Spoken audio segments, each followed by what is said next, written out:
What's up, guys? Hope you're having an awesome day. It is extremely nice out, so I figured I'd come out to the shop and get a few things done. And the task for today is making a bracket or a fixture to go on the end of the engine hoist. And what I'm going to use that for is being able to lift up the cab from the roof, the bottom of the roof. I'm hoping I'll be able to lift it up and then be able to adjust it. That way when I go to mount the cab on the chassis, I can place it on there and kind of work around and get my mount set up. So when I was at the scrapyard the other day, I was dropping some stuff off and they had some extra metal in their pile, and I figured this might work good for making this fixture because it's already got kind of a similar design of what I was going to do. So I picked this up and it should save a little bit of time because I'm just going to use what is there already. Then I got some other extra scrap pieces just kind of hanging out around the shop, and a bunch of hardware that I'm going to use for making it adjustable so I can tilt it side to side and then back to back.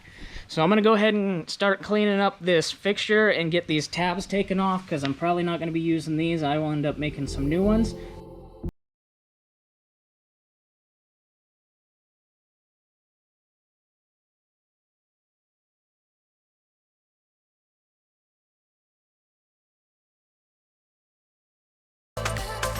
Alright guys, so now that I got this piece cleaned up, I'm going to go ahead and move on to the engine hoist, the end of it here. I want to get the bracket done up on that, and then I'll start moving on to that part. But I have this flat stock that was just some scrap laying around, so I'll cut two pieces here for each side, a couple inches above the top of this, and then I'll end up putting a piece here in the middle with a hole that will bolt to the end of this.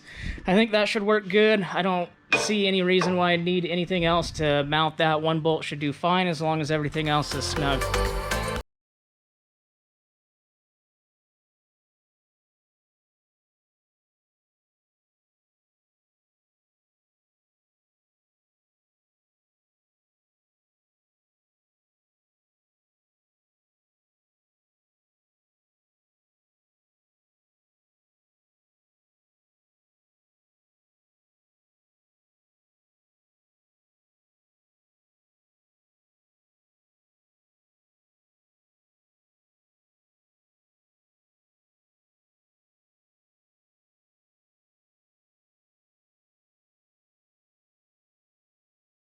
The bracket that goes on the engine hoist cut out. I ended up cutting off the corners here just to kind of clean it up, and it's going to have another piece that pivots, so it'll clear a little bit better and it's nicer looking. And then I went ahead and marked my spot for the holes, and then I center punched those with a center punch. So now I'm getting ready to drill these out, and then those will be the holes for the bolt that goes across where it pivots.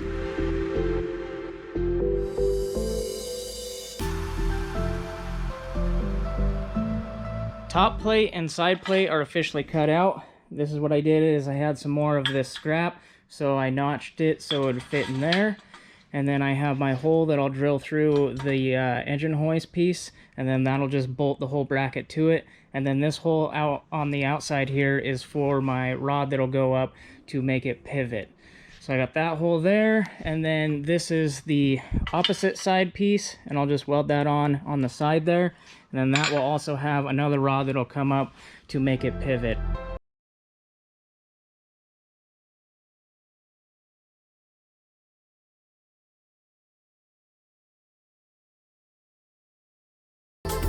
Okay, so I'm pretty much wrapped up with the end bracket on the engine hoist. I just need to finish weld it, but I got the top plate tacked in there.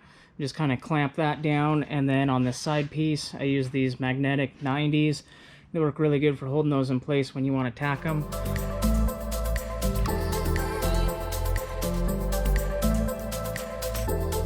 Alright guys, so I've changed my plans a little bit. So instead of making this tool just to where I can remove the cab, I'm going to make it to where I can also use it as an axle stand as well. So in order to do that, instead of having it the way I was going to have it positioned, I needed to rotate it. And then that kind of created a problem with fitting it in the cab. So I went ahead and chopped this in half, and I took 4 inches out of it in the center. And now I have them butted up against each other so I can weld it back together.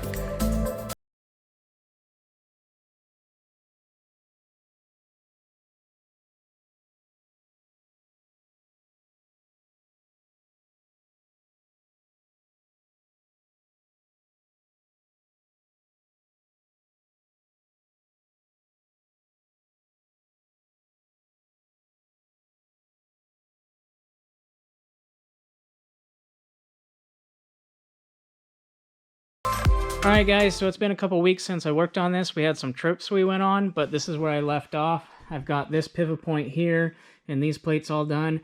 Kind of changed around how I want to do this. I'm going to make another pivot to add on for it to go side to side like this.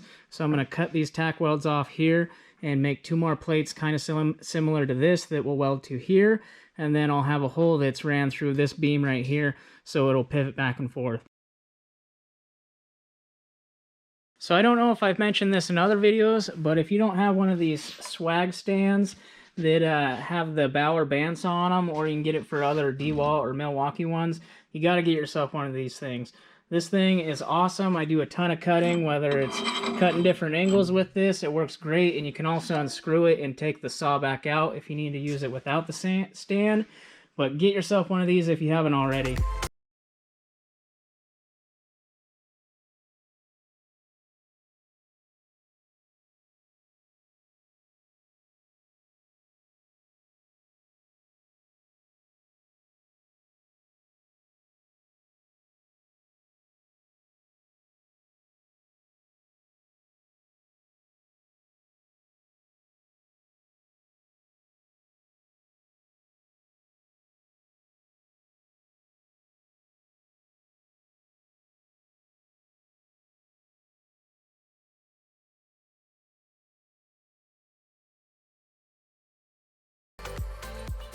Alright guys, I'm making some more progress on this. I got these plates cut out right here, and then I use this bolt to, in the nuts just right here, to clamp it together and keep it in place and keep it true to each other. And then I tack that on. This is pretty much mimicking how a U-joint works.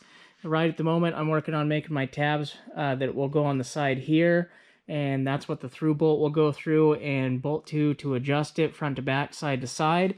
And then on this piece here, I will end up drilling a hole through the middle right there, and that will pivot up here. So once I get those tabs built, I can tack those into place and kind of see how it all pivots.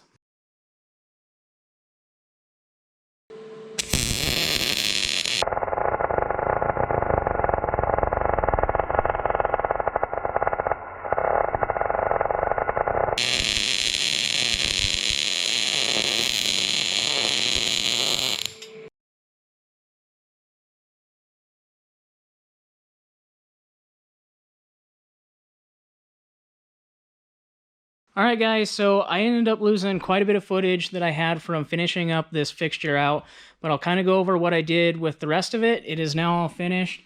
So for this side piece that adjusts it side to side, I have a couple tabs up here, and then I have a clevis piece that I made, and just a through bolt there. And then that comes down to this bolt or shaft that I made with a T-handle. I just welded this rod on here for a handle.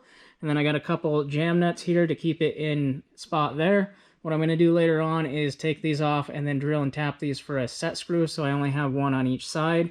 I did try using a shaft collar, but I can't tighten it, or I can't clamp it hard enough to keep it from slipping. So you just turn this, and it rotates it side to side, and that'll go either way that way. And then for the other one, I have another clevis that I made in here with a through bolt that goes through these 2 plates.